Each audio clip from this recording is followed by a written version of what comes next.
예수 그리스도를 믿사오니 이는 성령으로 잉태하사 동정녀 마리아에게 나시고 본디오 빌라도에게 고난을 받으사 십자가에 못 박혀 죽으시고 장사한 지 사흘 만에 죽은 자 가운데서 다시 살아나시며 하늘에 오르사 전능하신 하나님 우편에 앉아 계시다가 저리로서 산 자와 죽은 자를 심판하러 오시리라. 성령을 믿사오며 거룩한 공예와 성도가 서로 교통하는 것과 죄를 사하여 주시는 것과 몸이 다시 사는 것과 영원히 사는 것을 믿사옵나이다. 아멘. 할렐루야. 오늘 하나님 주신 말씀 봅니다. 출애굽기 3장 7절 8절. 출애굽기 3장 7절 8절 두 절입니다. 합독해서 같이 읽도록 합니다. 두 절이니까 길지 않아요. 출애굽기 3장 7절에서 8절 같이 읽습니다. 여호와께서 이르시되 내가 애굽에 있는 내 백성의 고통을 분명히 보고 그들이 그들의 감독자로 말미암아 부르짖음을 듣고 그 근심을 알고 내가 내려가서 그들을 애굽인의 손에서 건져내고 그들을 그 땅에서 인도하여 아름답고 광대한 땅, 젖과 꿀이 흐르는 땅, 곧 가나안 족속, 헷 족속, 아모리 족속, 브리스 족속, 히위 족속, 여부스 족속의 지방에 데려가려 하노라. 아멘. 특송하실 분 없으세요? 예, 감사합니다. 저한테 시간을 많이 주시는 것 같아요. 예. 어제 이제 여호수아 1장 일어나 주는 땅으로 가라 부터 시작을 했어요. 오늘 오전도 여호수아를 이어갈까 하다가 출애굽기를 좀 알아야 여호수아하고 연결이 됩니다.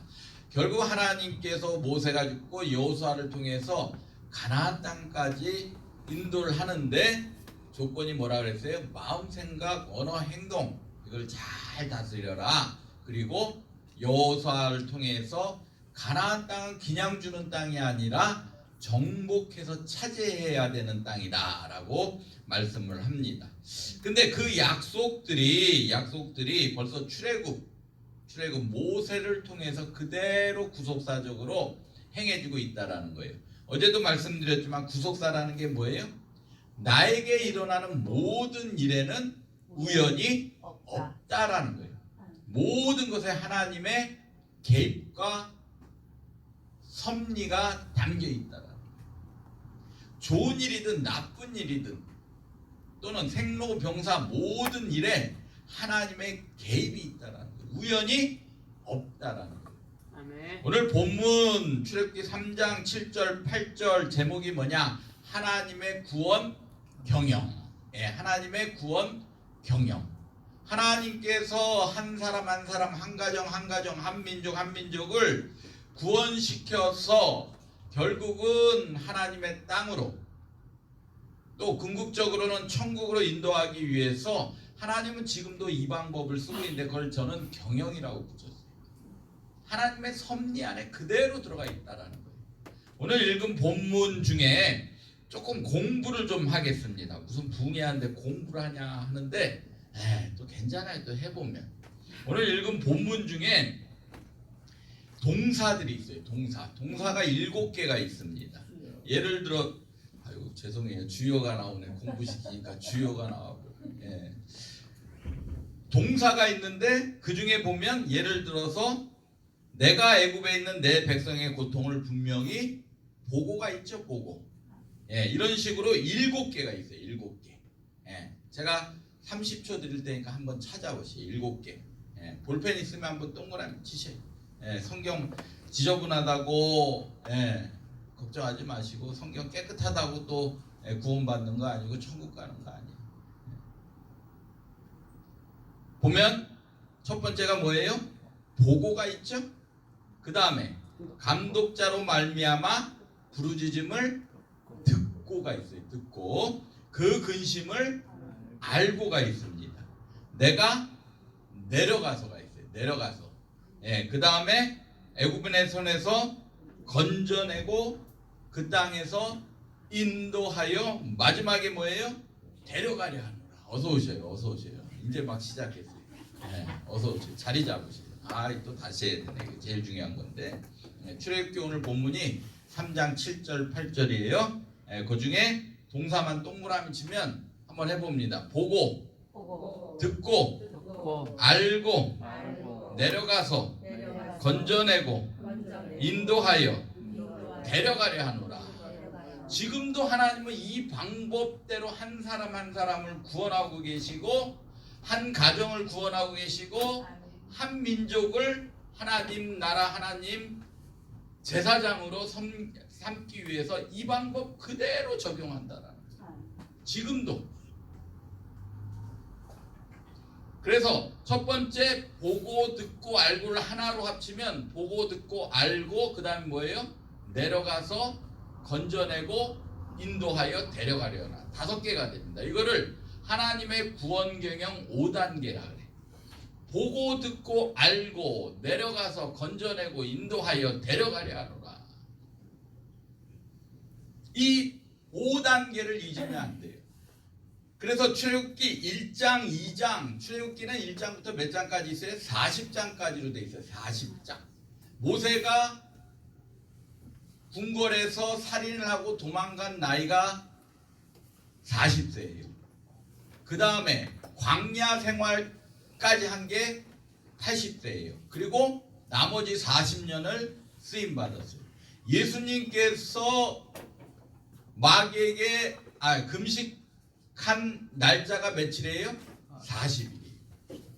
오늘 출애굽기도 몇 장까지 돼 있어요? 40장까지 돼 있어요.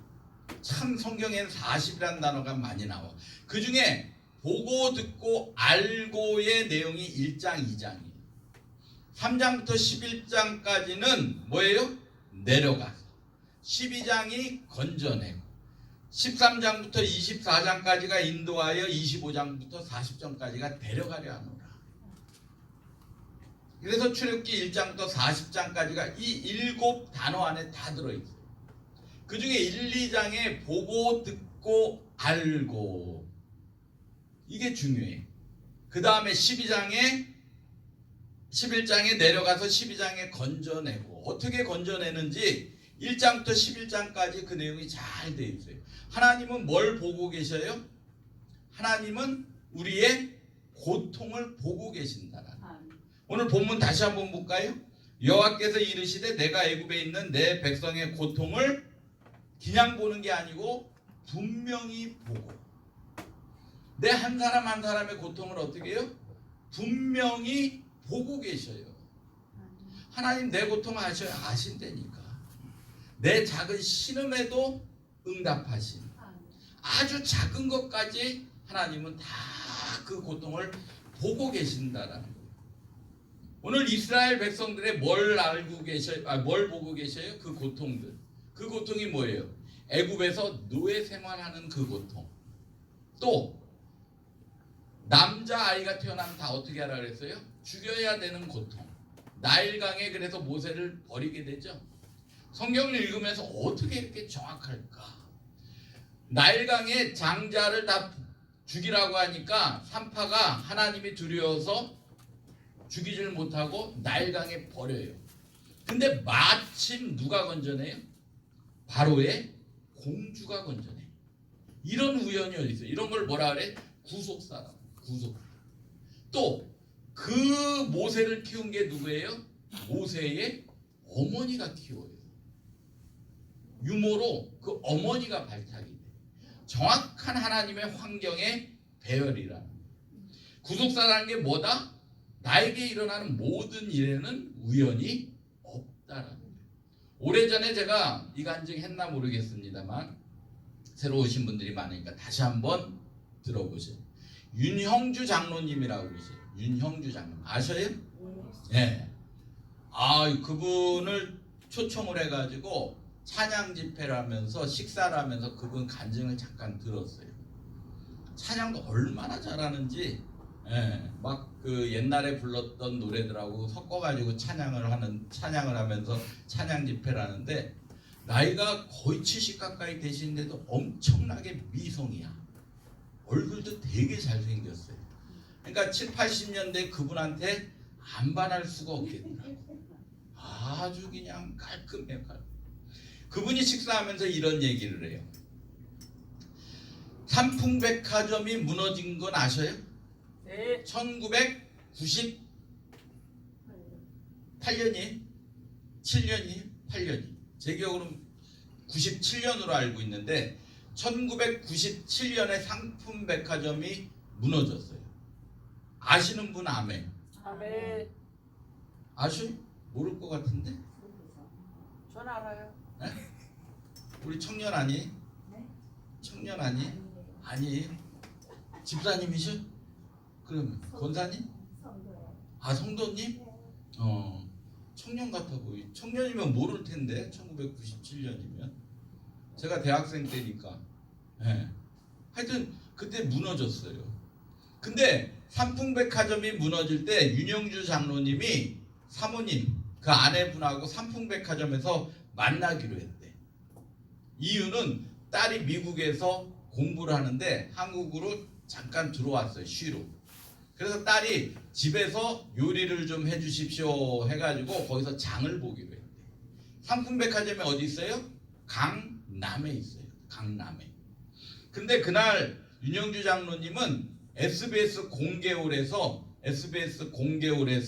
녹화를 하고 가야 되는 길이에요. SBS 공개홀이 어디 있냐면 강서 쪽에 있어요. 강서. 그래서 강서에서 강남으로 가려면 어디로 가야 돼요? 올림픽대로. 분위기가 왜 이래요?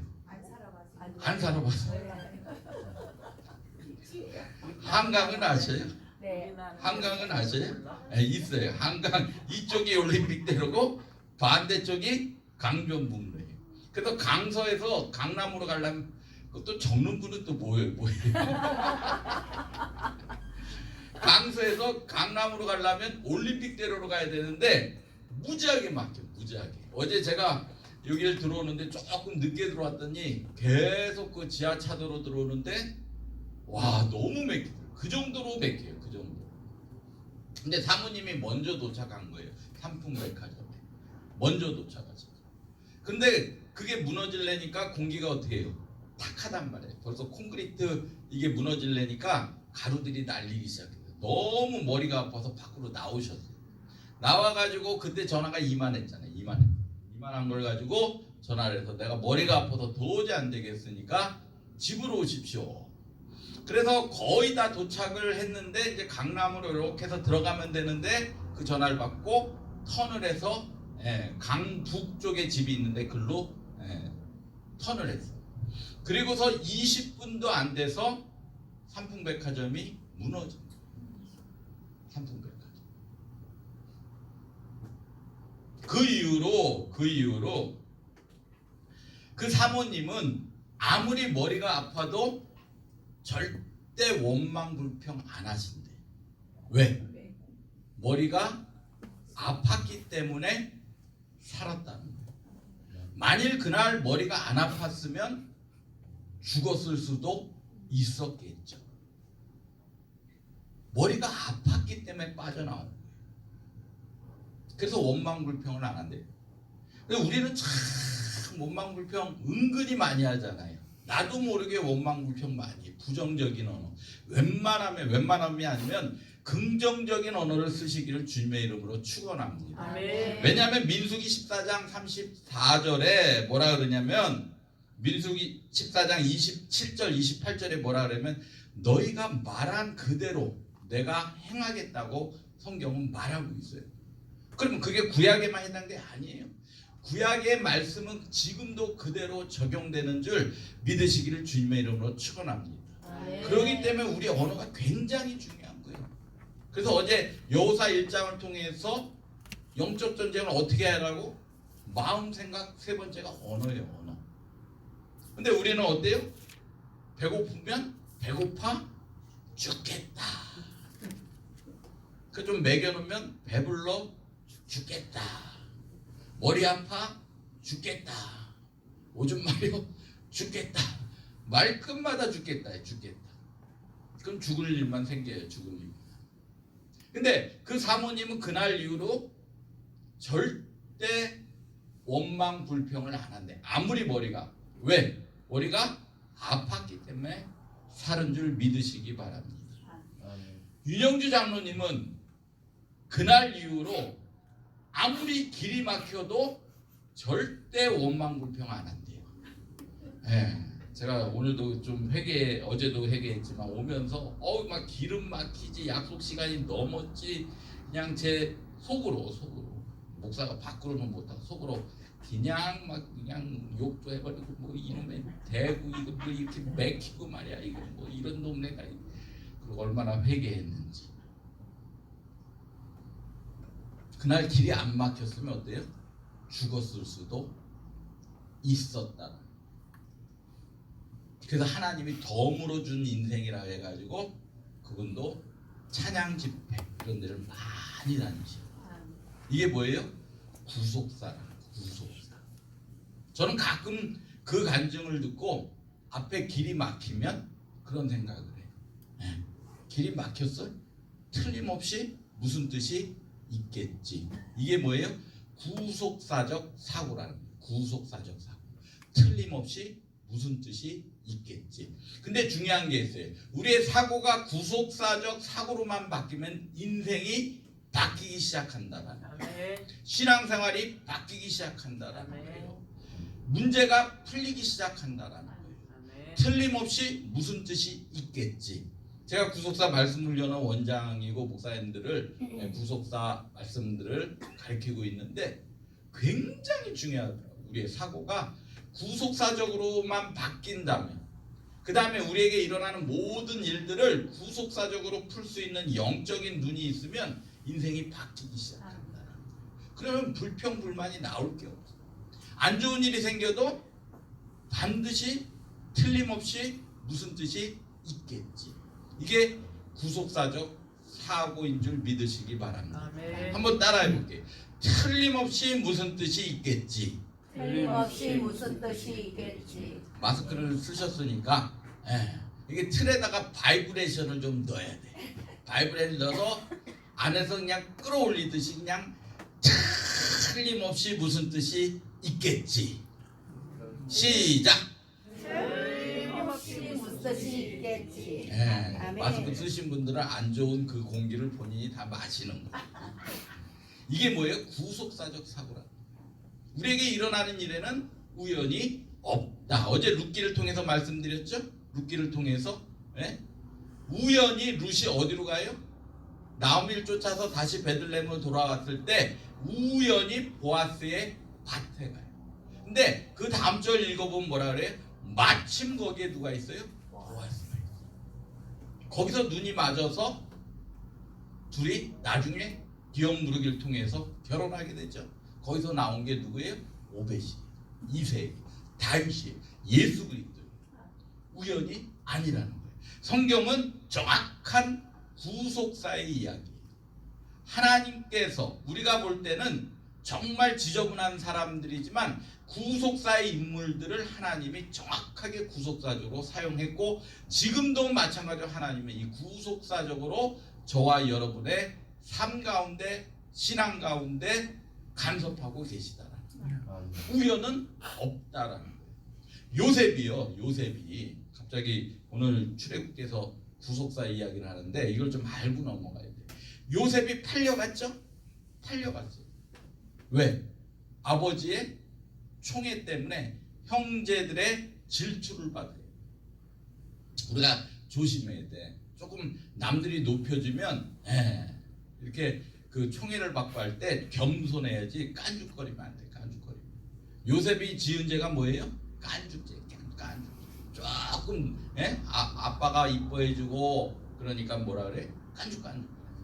물론 자기 하나님께서 보여주신 환상, 꿈을 통을 얘기했지만 그것도 좀 분위기를 봐가면서 얘기했는데, 당신들이 나한테 절할 거다 뭐 이런 얘기하면 기분 좋은 형이 어디 있어요? 그러니까 어떻게 팔려갔단 말이에요. 팔려갔는데 우연히 어디로 가요? 보디발의 집으로 가. 거기서 얼마나 성실했는지 그 모든 경제적인 그 일들을 다 맡겼어요. 근데 그 경제적인 일들이 한 집안의 어떤 살림이 아니라 그 보디발은 군대 장관이었어요. 지금으로 말하면 국방장관. 한 나라의 국방 예산을 다 관리하는 사람. 그거를 누구한테 맡긴 거예요? 요셉한테 맡겼다는 거예요. 요셉한테. 예. 그리고 요셉은 그 보디발의 집에서 그 일을 맡으면서 뭘 배우게 되냐? 경제를 배우게 됩니다. 우연이 아니라는 거예요. 나중에 총리가 되기 위한 하나님의 구속사적 섭리라는 거예요. 아멘. 근데 거기서 또 어떻게 해요? 보디발의 아내의 유혹을 받아. 그거를 어떻게 뿌리쳐버려. 요셉이 이때 저지른 죄가 뭐냐? 용모준수죄. 네, 잘생긴 죄, 잘생긴 죄. 제가 이 용모준수죄 때문에 아침마다 회개를 해요. 아침에 하나님 오늘도 죄를 졌는데 유혹받지 않게 하옵소서. 용모준수죄. 그 팔려간 게 어디로 가요? 감옥으로 가, 감옥. 그런데 잘 보셔요. 얼마나 하나님의 구속사의 역사가 정확한지. 팔려가면 이 요셉은 지금으로 말하면 뭐예요? 오해를 받았지만 어쨌든 간통 뭐 이런 거잖아요. 그러면 그 방으로 가야 되는데 어느 방으로 가야 되는데 정치범 수용소로 들어가요. 거기서 술 먹는 관원장과 떡 굽는 관원장을 만나죠. 술 먹는 관원장은 술 취해가지고 주정하다 들어온 사람이 아니라 지금으로 말하면 대통령 비서실장이 왕과 같이 술을 마셔주면서 왕이 술을 마실 때 얘기를 들어주는 사람이 술 먹는 관원장이에요. 떡 굽는 관원장은 지금으로 말하면 대통령 경호실장이에요. 왜? 음식을 책임지는 사람. 한나라에 2인자가 3인자가 다 들어있는 그 방에 요셉이 가게 됩니다.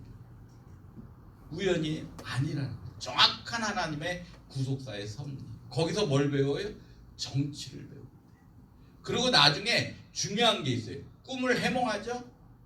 꿈을 해몽했는데 그 풀려난 술 먹는 관원장이 내가 나가면 어떻게 한다 그랬어요. 당신 무죄로 왕한테 고해가지고 사면시키게 해주겠다라고 했어요. 그때 나이가 요셉의 나이가 몇 살이었냐면 28이에요. 28. 근데 나가니까 어때? 술 먹는 관원장이 싸그리 잊어먹어. 왜? 자기 출세에 바빠가지고. 그리고 나서 딱 2년 후에 왕이 꿈을 꿔요. 2년이 지났으니까 요셉의 나이가 어떻게 돼요? 30세가 됩니다. 30세. 저는 성경을 보면서 얼마나 놀랐는지 그때 애굽에서 총리가 될 수 있는 나이는 30이 제일 마지노선이에요.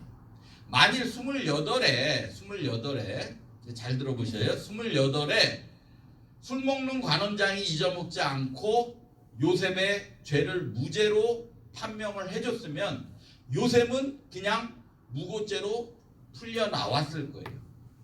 그 다음에 보디발의 집에는 못 갔을 거예요. 오해를 받았어요. 그러면 그때 요셉의 신분은 뭐예요? 노예였어요. 만약에 술 먹는 관원장이 잊지 않고 그대로 꿈을 그때 꿈이 아니라 왕에게 해명을 해줬으면 그냥 죄만 무죄지 총리로 갈 수도 없었고 다시 노예 신분이 됐어요. 잊어먹게 한 것도 누구예요?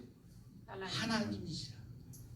딱 2년을 잊어먹게 하고 딱 30이 됐을 때 왕이 꿈을 꾸게 해요.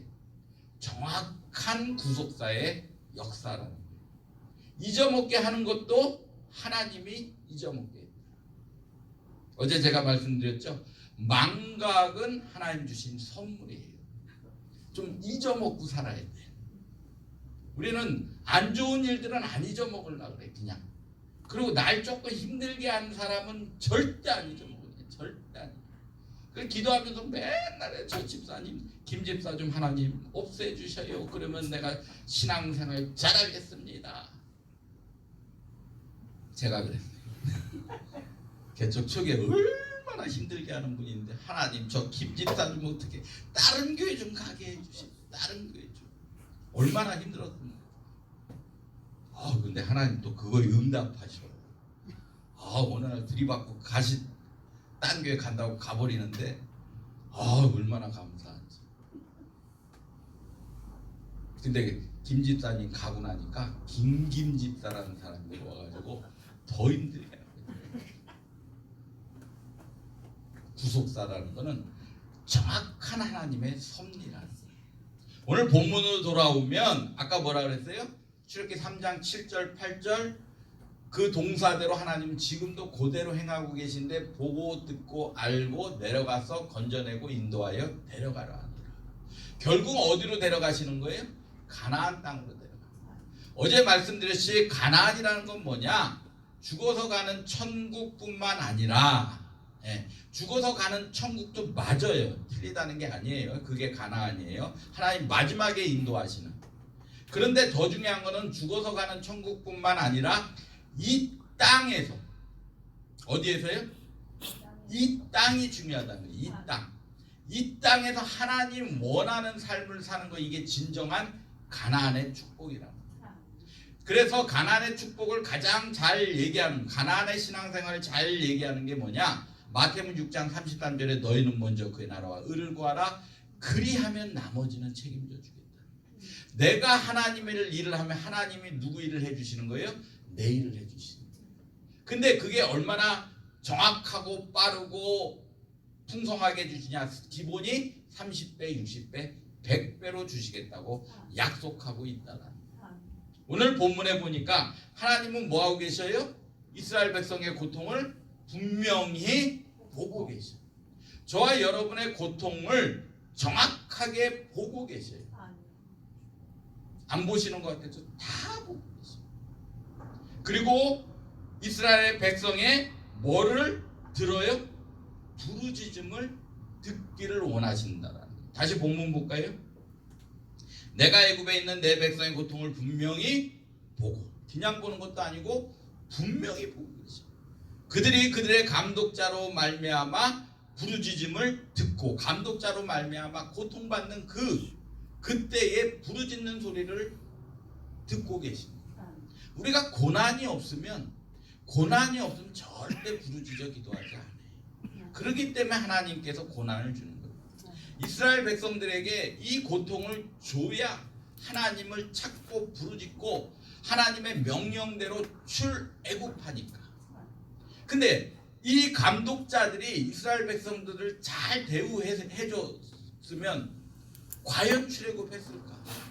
여기가 좋나이다 해가지고 절대 출애굽 안 했어요. 그러니까 이 모든 환경을 누가 배열해요? 하나님이 정확하게 배열하고 계시다. 부르짖는 소리를 듣기 원하신다. 그리고 그 고통을 그 근심을 뭐예요? 알고 계셔요. 중요한 게 있어요. 하나님이 고통을 분명히 보고 계셔요. 그리고 그 고통으로 말미암아 부르짖는 소리를 듣기 원하셔요. 그리고 하나님 뭘 알고 계시냐? 고통을 아는 게 아니에요. 하나님이 이스라엘 백성과 한 약속을 알고 계시다. 제일 먼저 누구하고 한 약속이 아브라함에게 했던 약속. 창세기 12장 2절 보면 뭐라 그래요? 너로 큰 민족을 이루고 내 이름이 창대케 되고 너는 복의 근원 되리라. 나중에 그걸 이삭에게 야곱에게 그대로 얘기합니다. 똑같아요. 다 뭐예요? 큰 민족을 이루고 씨를 회복시키겠다는 거예요. 이름을 창대케 하고 복의 근원 되는 것, 통치권을 회복하겠다는 거예요. 복음이 뭔가? 복음을 얘기하니까 어떤 분이 예수 그리스도가 이 땅에서 사시다가 십자가 못 박혀 죽으시고 그 다음에 사흘 만에 살아나시고 그 다음에 500명에게 보이시고 승천하시고 다시 심판하러 오시고. 맞아요. 이건 신학적인 복음이에요. 신학적인 복음이야. 근데 안 믿는 분들한테 그렇게 얘기하면 어쩌라고. 그게 나하고 뭔 상관이야. 그래서 복음이 뭔지를 먼저 잘 알아야 돼. 하나님께서 아담을 창조했어요. 아담을 창조해서 뭐라 그랬어요? 너는 이 에덴 동산에서 뭐라 그랬어요? 생육하고 번성하고 충만하라 정복하고 다스리라. 아멘. 그거 아시죠? 성경 얘기만 하면 목소리가 그냥 확 줄어들어. 어떻게 된 거야? 다시요. 아담에게 뭐라 그래? 이걸 아담 언약이라 그래. 생육하고 번성하고 충만하라. 정복하고 다스리라. 아멘. 생육하고 번성하고 충만하라는 건 하나님이 뭘 주셨냐? 아담에게 하나님의 씨를 주신 거예요. 그러니까 에덴 동산에서 인간은 누구의 씨를 갖고 있어요? 하나님의 씨를 가진 거예요. 그리고 정복하고 다스려라. 나 대신에 뭐 하라는 거예요? 통치하라는 거예요. 이걸 구속사의 두 기둥이라고 하는데 하나님이 인간에게 주신 두 가지가 있어요. 하나님의 형상, 하나님의 대행자. 씨와 통치권. 영어로는 sonship과 kingship. 이 두 가지를 주셨어. 근데 아담이 범죄함으로 말미암아 이 씨가 오염됐어요. 누구의 씨로? 사단의 씨. 그리고 통치권도 사단에게 뺏겼어. 그러니까 우리가 신앙생활하면서 전제해야 될 게 예수 그리스도가 이 땅에 계시면서 뭐라 그랬어요? 물론 사두개인 바리새인들에게지만 이 독사의 새끼들아. 그건 뭐예요? 사단의 씨를 갖고 있는 자들아 이렇게 얘기하는 거예요. 얼마나 무서워. 우리 옛날 요게 도구 새끼가 있잖아요. 도구 새끼. 도구 새끼가 좋아요. 듣기 좋아요. 사단의 새끼가 듣기가 좋아요. 도구 새끼. 도구 새끼가 나요. 그만큼 무서운 말이에요. 씨가 오염되고 통치권을 빼앗겼어. 그래서 사단의 씨를 갖고 있단 말이에요. 이걸 전제하에 우리가 신앙생활을 해요. 얼마나 무서운 일들이 벌어지고 있어요. 요즘은 살인 한번 해가지고 신문에도 안 나. 왜? 너무 많은 살인들이 일어나고 있는 거예요. 근데 이걸 영적으로 보면 과연 인간이 저런 일들을 할 수 있을까? 그냥 죽이는 정도가 아니에요. 죽여서 어떻게 토막까지 내. 그 정도 돼야 신문에 나올 정도로 인간이 잔인해졌어요. 근데 또 토막 내가지고 그거를 어떤 데 보면 냉장고에다 또 넣어놔. 근데 죽인 사람이 되게 가족 중에 한 명이에요. 이걸 영적인 세계로 봐야 되는 거예요. 왜? 인간의 모습으로 하는 행동이 아니라 사단의 씨를 갖고 있기 때문에 사단이 영적으로 우리를 딱 잡고 그런 행동을 하게 만든다. 그거는 나도 얘가 될 수 없다는 전제하에 신앙생활을 해야 돼. 내 안에 악한 마음이 있다라는 것을 전제하에 우리가 신앙생활. 그러니까 매일매일 어떻게 해야 돼? 그렇게 안 살라고. 사단의 씨에, 사단의 통치권에 그 노름 안에서 살지 않기 위해서 발버둥 치는 게 신앙생활인 줄 믿으시기 바랍니다. 그래서 누가 오셨어요? 예수 그리스도가 오신 거예요. 예수 그리스도가 오셨는데 베드로가 뭐라고 그래요? 주는 그리스도요 살아계신 하나님의 아들이니이다. 살아계신 하나님의 아들 뭐예요? 씨의 회복자로 오셨다. 주는 그리스도 메시아 통치권자로 오셨다라는 거예요. 그러면서 예수님이 뭐라고 해요? 네 고백 위에 베드로 네 고백 위에 교회를 세우고. 누구한테 이양했어요?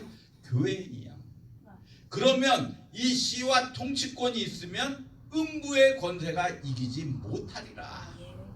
이게 예수 그리스도가 오신 목적이고 교회를 세운 목적이라는 거예요. 그러니까 교회는 반드시 뭐가 있어야 돼? 씨와 통치권이 회복되는 게 교회의 존재의 가치인 줄 믿으시기 바랍니다. 기도원도 마찬가지예요. 씨와 통치권이 있어야 돼. 하나님의 형상들이 계속 이 기도원에서 교회에서 생겨나야 되는 거예요. 하나님의 통치권을 가지고 세상에 끌려다니는 것이 아니라 세상을 정복하고 다스리고 그런 일들이 이 기도원에서 일어나야 된다. 그런 역사가 나타날 줄 주님의 이름으로 축원합니다. 하나님은 이 하나님의 한 약속을 잊지 않고 그대로 알고 계세요. 그리고 뭐라 그래요? 내려가서. 근데 중요한 게 하나님이 직접 내려오지는 않으신거예요. 왜? 인간이 죄인이기 때문에. 하나님의 형상을 본 사람이 없어요. 하도 모세가 보여달라니까 반석 밑에 숨기시고 그 영광만 보이시죠. 그래서 예수 그리스도가 하나님의 아들이지만 하나님이지만 인간의 몸으로 오신 거예요. 왜? 아담이 범죄했잖아요. 아담이 뭐예요? 인간이기 때문에 인간의 모습으로 오셔서 대속제물이 될 수밖에 없었다는 거예요. 반드시 내려가는데 누구를 내려보내냐? 하나님은 인간을 통해서 구원을 해요. 하나님이 직접 할 수도 있지만 누구를 통해서? 사람을 통해서 구원한다. 근데 그 사람이 누구예요? 훈련된 사람. 교회는 담임 목사님이 계세요. 기도원에는 원장님이 계세요. 어느 날 쌈치기라 그래. 옛날에 쌈치기로 이 목사가 되고 원장이 되는 게 아니에요. 최소한 7년. 저도 부교육자를 8년 했어요. 한 교회에서 8년. 거기서 말씀을 죽으라고 했어요. 8년. 이런 훈련 과정을 통해서 하나님은 한 목자를 세우시고 한 교회를 세워나가신다. 모세는 40년을 아까 얘기했죠? 궁궐에서 우연인 같은데 정확하게 구속사적으로 궁궐의 훈련 과정을 겪게 돼요. 궁궐에 들어가서 분명히 매너도 배웠을 거고 병술도 배웠을 거고 언어도 배웠을 거고 리더십도 배웠을 거고 하나님은 정확하게 40년을 궁궐에서 모세를 훈련시켜요. 그 다음에 다시 살인을 하게 해가지고 왕자의 신분인데 살인했다고 쫓김의 신세가 돼요. 근데 환경을 그렇게 만들어 버리죠. 그래서 광야에 40년을 또 훈련받습니다. 뭘로? 광야에서 하나님과 직면하고 하나님만 바라보는 훈련을 40년을 시켜요. 저와 여러분에게 반드시 사람을 통해서 구원하는데 그 사람, 목자, 담임 목사님, 원장님을 통해서 구원하는 역사를 훈련받은 자를 통해서 구원하는 역사를 이루고 계시다는 것을 꼭 믿으시기를 주님의 이름으로 축원합니다. 아멘. 그래서 목자가 굉장히 중요한 거예요. 80년을 훈련시켜요. 80년. 그리고 80세에 모세를 이제 바로한테 보내게 되죠. 12장 가니까 이제 건져내고 피해 사건을 경험하게 해요. 피해 사건. 반드시 출애굽하기 위해서는 피해 사건이 있어야 돼요. 피해 사건은 뭐냐? 예수 그리스도를 영접한 사건. 예수 그리스도를 영접하지 않고 교회 다닌다? 그건 허상이에요. 왜? 교회는 왜 다녀요? 구원받으려고. 구원받으려고 하는 게 가장 큰 목적이에요. 근데 예수 그리스도 외에는 다른 구원의 방법을 주지 않았다 그랬어요. 오직 기독교만이 그 구원의 방법을 제시하고 있어요. 그러니까 내가 출애굽한 사건이 없으면 아직 예수 그리스도를 영접하지 않았다. 그러면 신앙생활이 허상이라는 거예요. 반드시 출애굽, 건져내고의 사건이 있어요. 유월절 피 바르는 그 가정에 어떻게 했어요? 하나님이 넘어가셨어요. 장자들을 다 죽이지 않고 살려주셨어요. 그걸 통해서 마지막 10번째 재앙을 통해서 뭘 해요? 출애굽을 하래요. 그러니까 저와 여러분의 신앙생활의 기본이 뭐예요? 출애굽기 12장 건져내고의 사건이 있어요. 반드시 피 바르는 사건이 있어요. 내가 예수 그리스도를 영접한 사건, 반드시 회개한 사건, 성령이 나에게 임한 사건, 이런 사건들이 있어야 되는 줄 믿으시기 바랍니다. 아멘. 거기서부터 출애굽이 시작되는 거예요. 그래야 나중에 가나안까지 갈 수가 있는 거예요. 회개라는 게 얼마나 중요한가. 하나님은 이 회개를 통해서 패스오버 넘어가 주시는 거예요. 심판할 것도 넘어가 주시는 거예요. 회개라는 건 뭐냐? 돌이킬 회, 바꿀 길. 오늘 제가 은혜가 안 되는지 하여튼 뭐 이렇게 눈물 콧물을 흘리는 분은 없는데 은혜가 돼가지고 눈물 콧물을 흘렸다. 그거는 회개가 아니야. 그냥 은혜 받은 거예요. 회개라는 건 뭐냐? 돌이킬 회, 바꿀 게예요. 깨달아요. 말씀을 통해서 찔림을 받아요. 그러면 어떻게 해야 돼? 바꾸는 거예요. 바꾸는데 어떻게 바꿔야 돼? 완전히 바꿔버려야 돼. 그게 출애굽인 줄 믿으시기 바랍니다. 360도 바꿔야 돼. 죄송합니다. 360도면 다시 원점. 180도 바꿔야 돼. 180도. 그게 회개예요. 내 신앙생활을 가로막는 거 있으면 끊어야 되는 거예요. 그게 출애굽이에요. 우리 아들이 지금 고1이에요. 얘를 좀 늦게 낳았어. 그 누나들이 둘이 있는데 다 그 대학 졸업할 때가 됐는데 얘는 좀 늦게 낳았는데 중학교 3학년, 초등학교 2학년 때 제가 개척을 했어요. 그러니까 제가 아침에 이제 교회 주일날 교회 가려면 다 데리고 가야 돼. 우리 애들하고 사모하고 막내. 근데 막내가 초등학교 2학년 때 제가 개척을 했어요. 그러니까 얘는 초등학교 2학년 때부터 주일은 7시에 나가야 되는 걸로 알고 있는 거야. 그런데 얘가 교회에 오면요 잘 초등학교 때 놀아. 그러다가 딱 예배 인원이 몇 명 없으니까 같이 예배 다 드렸어요. 초창기. 그런데 딱 예배 시작하고 설교만 들어가면 자는 거야. 자는 것도 좀 눈치껏 이렇게 자면 되는데 이러고 자. 그래서 한 번은 제가 불렀어요. 야, 너 아빠가 목사인데 최소한 예의 좀 갖춰라. 왜 그렇게 자냐? 그랬더니 은혜가 안 되는데 어떻게 은혜가 안 돼? 집에서 맨날 추닥거리니 뭐 은혜가 될 리가 있겠어. 그러니까 예수님도 가정사역은 안 하셨어. 네? 예수님도 고향에서는 복음 전하지를 않았어요. 아, 이해가 되더라. 얘가 중학교 2학년인가 2학년쯤 됐는데 누가 계속 그러는 거예요. 얘가요 목사님하고 똑같아요. 하는 짓이 생긴 것도 똑같고. 그래서 제가 핸드폰에 뭐라고 저장을 해놨냐면 붕어빵이라고 해놨어요. 붕어빵.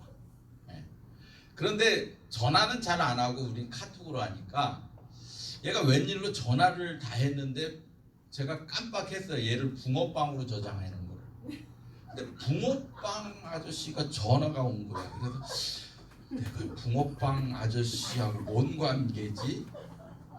붕어빵 먹고 돈을 안 내고 왔나? 그러니까 안 받았어. 전 모르는 전화를 잘 안 받거든요. 카톡으로 또 문자가 온 거야. 카톡에는 아들 이름으로 돼 있어요. 그랬더니 아빠 왜 전화 안 받아? 야, 네가 언제 전화했어? 그랬더니 조금 전에 전화했대. 다시 보니까 붕어빵이야.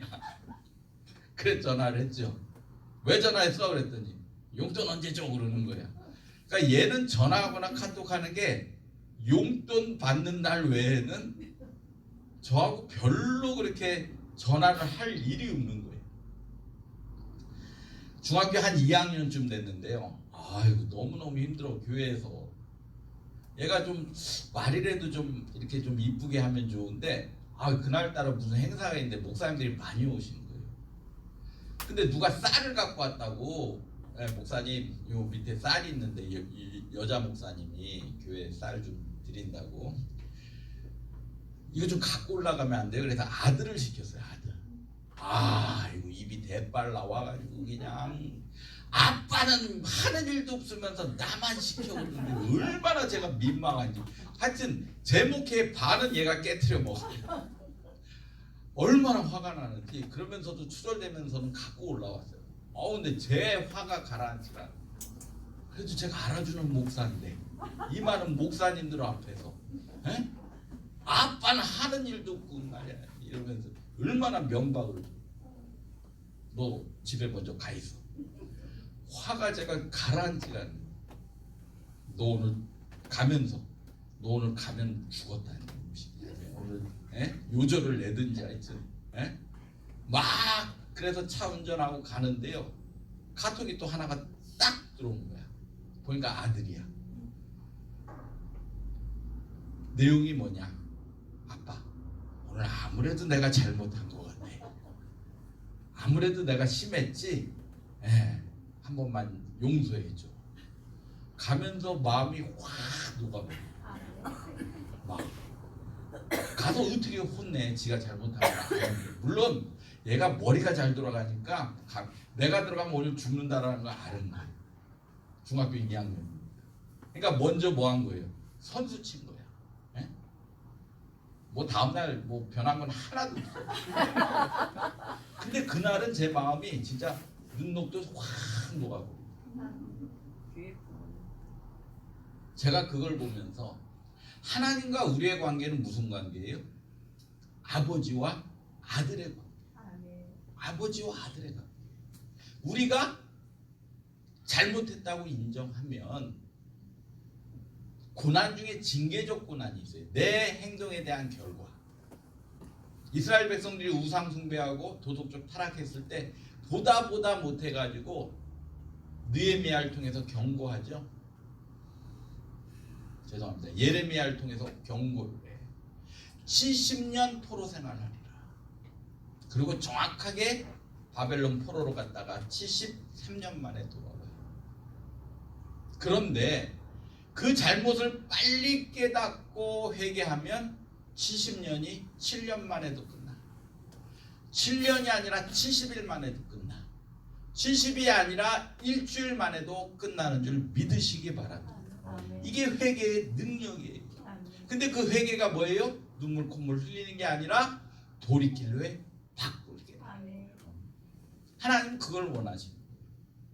회개하면 네가 깨닫고 돌이키기만 하면 그 징계 빨리 끝내주겠다. 그런데도 깨닫지 못하면 우리나라 법에는요 집행유예라는 법이 있어요. 집행유예. 징역 2년에 집행유예 3년에 처한다. 그러면 뭐예요? 징역 2년을 살아야 되는데 정상 참작해가지고 3년 동안 똑같은 일을 반복하지 않으면 없던 걸로 해주겠다. 하나님의 징계 방법은 집행유예 방법. 계속 사인을 해. 이렇게 사인하고 저렇게 사인하고 주일 성수 잘해라. 나에게 돌아오라. 사인을 해. 그런데 그걸 계속 반복하면 하나님은 우리나라 법에 뭐가 있어요? 가중처벌이라는 법이 있어요. 계속 반복하면 어떻게? 따블 아니면 따따블로 징역형을 때려버려요. 그때는 하나님이 더 큰 걸 요구하죠. 심지어 목숨까지도 요구하죠. 이게 하나님의 방법. 근데 중요한 건 하나님은 징계가 목적이 아니라는 거예요. 하나님의 백성으로 하나님의 바운더리 안에서 하나님의 뜻대로 살기를 원하기 때문에 징계하는 줄 믿으시기 바랍니다. 그리고 잘못한 일이 있으면 회개하면 돼요. 돌이키를 바꾸면 되는 거예요. 그러면 하나님은 뭐예요? 오늘 12장에 건져내고 패스오브 넘어가 주신다. 중요한 게 있어요. 하나님께서 피해 사건을 통해서 출애굽기 12장에서 건져냈어요. 출애굽시켰어요. 출애굽이라는 것은 내가 이제 신앙생활을 시작하면서 세상과 단절이 아니에요. 우리는 수도사들이 아니기 때문에 단절할 수는 없어요. 세상 안에서 살기 때문에. 세상과 출애굽이라는 건 뭐냐? 구별시키는 거죠. 내가 세상에서 이런 생활을 했어요. 이런 생활을 했어요. 그거를 구별시켜서 이제는 하나님의 백성으로 하나님이 원하는 삶을 살겠어요. 이게 출애굽이에요. 그런데 출애굽하자마자 출애굽기 13장에 하나님이 딱 세 가지를 명령하셔요. 제일 중요한 출애굽 사건을 통해서 이제는 가나안, 홍해를 건너고 광야를 건너서 가나안으로 바로 내려가는 게 아니라 세 가지 명령을 하셔요. 오늘 오전에는 그까지만 말씀드리는데 얼마나 중요하면 출애굽하자마자 하나님께서 이 세 가지를 명령하시는데 저와 여러분이 이 세 가지만 잘하셔도 신앙생활에 저주는 받지 않고 최소한 30배 축복은 받는 줄 믿으시기 바랍니다. 13장 볼게요. 제일 먼저 출애굽하자마자 하나님이 뭐라고 명령하시는지 2절에 누가 읽어주세요. 시작. 13장 2절 시작. 이스라엘 자손 중에서 사람이나 짐승을 막론하고 태에서 처음 난 모든 것은 다 거룩히 구별하여 내게 돌리라. 이는 내 것이니라. 이게 성부와의 관계, 하나님과의 관계. 첫 건 내 것이다. 첫 것은 내 것이니까 건들지 말라. 이게 제일 먼저 출애굽하자마자 얼마나 중요한지 하나님께서 하신 명령이에요. 첫 건 내 것이다. 이건 뭐예요? 하나님을 뭘 하라는 거예요? 으뜸으로. 신약에서는 뭐라 그래요? 가족과 자식까지도 버리지 않고는 제자가 될 수 없다. 이거는 가족 다 버리고 신앙생활하는 게 결코 아니에요. 그럼 이단돼요. 이단돼. 우선순위가 바뀌지 말라는 거예요. 무엇보다도 누가 우선이라는 거예요? 하나님이 우선이라는 거예요. 우리의 신앙생활의 축복이 가로막혔어요. 제일 먼저 하나님과의 관계가 가로막혀서 그래요. 하나님이 우선이라는 거예요. 첫 것은 내 것이다. 하나님이 우선이라는 거예요. 첫 것, 한 주간의 첫날이 언제예요? 주일이에요. 주일. 첫 것이기 때문에 건들지 말라는 거예요. 온전히 주일을 성수하라는 거예요. 11조 내 것이니까 건들지 말라는 거예요. 이 두 가지 사상을 오늘 출애굽하자마자 알려주고 계십니다. 이것만 잘하셔도 이 땅에서 아까 얘기했죠? 진정한 구원이란 죽어서 가는 천국뿐만 아니라 이 땅에서 하나님 원하는 삶을 사는 게 이게 진정한 구원이에요. 근데 그러기 위해서 하나님이 으뜸이 돼요. 먼저 그의 나라와 의가 우선이 돼요. 그럴 때 나머지 책임져 주신다 그랬지 그냥 책임져 주신다는 말이 성경에는 출애굽 12장 이후로 하나도 없다. 어제도 얘기했죠? 너는 좀 읽어주세요. 하나님이 이르시되 내가 내게 무엇을 줄고 너는 구하라. 예, 솔로몬에게 하신 얘기예요. 그냥 뭐 줄까 그런 게 아니에요. 그 전절을 읽어보면 솔로몬이 1,000번제를 드렸다. 다 조건을 다지고 너는 내게 부르짖으라 그리하면 보여주겠다. 구하라 찾으라 두드리라 그러면 구할 것이요 찾을 것이요 열릴 것이. 그냥 주시겠다는 말이 하나도 없다. 두 번째 7절 한번 읽어봅니다. 7절 13장 7절. 그대 동안에는 무교병을 먹고 누룩을 내게 보이지 아니하게 하며 내 땅에서 누룩을 내게 보이지 아니하게 하며. 두 번째는 이거는 성자와의 관계를 예수 그리스도와의 관계를 얘기하는데 무교병 누룩 없는 떡을 말해요. 성경에서 누룩은 뭐예요? 죄를 상징해요. 확산성.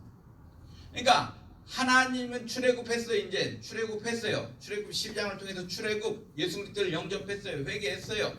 그 다음에는 우선순위 바뀌지 마라. 주일 성수가 먼저다. 11조가 먼저다. 그러면 나머지 책임져 주신다. 그리고 죄 짓지 말라. 죄를 또 반복하지 말라. 근데 이스라엘 백성들은 하나님이 이 명령을 어기고 광야에서 계속 반복을 합니다. 그러니 광야에서 1세대들은 끝나고 말아요. 한번 따라합니다. 광야에서 인생 끝내시렵니까?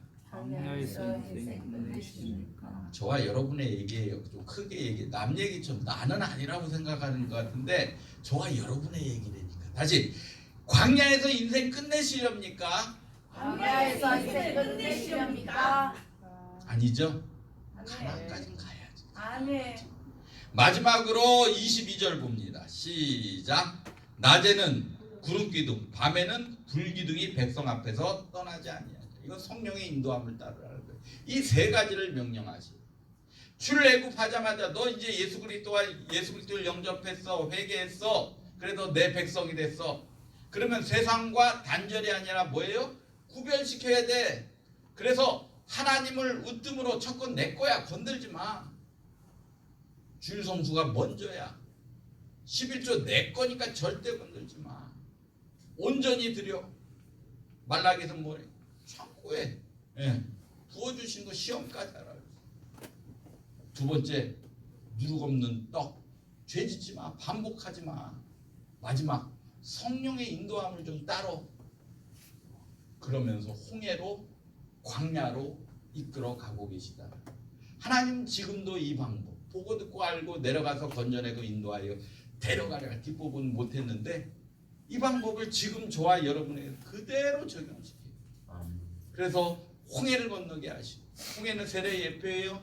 광야를 뛰어넘게 하시고 그리고 가나안으로 인도하시고 어제 저녁에 했던 가나안 정복해서 하나님 나라와 의를 위해서 정복해서 가져오라는 거예요. 그러면 반드시 기업을 주는데 구약에서는 땅을 기업으로 주신다. 신약에서는 예수 그리스도와 연합한 만큼 이 땅에서 축복을 주시겠다고 약속하고 있다는 사실입니다. 저와 여러분이 다시 한번 출애굽한 지체로서 성부와의 관계 하나님을 으뜸으로 성자의 관계, 죄짓지 마시고 반복. 죄라는 게 그 우리가 말하는 도덕적 법이 아니에요. 성경에서 말하는 율법을 말합니다. 어기지 마시고 성령의 인도함을 따라서 가나안의 축복, 가나안을 뛰어넘어 가나안의 축복이 임하는 저와 여러분 되시기를 주님의 이름으로 축원합니다. 축원합니다. 축원합니다. 우리 찬양 하나 하고 좀 기도하고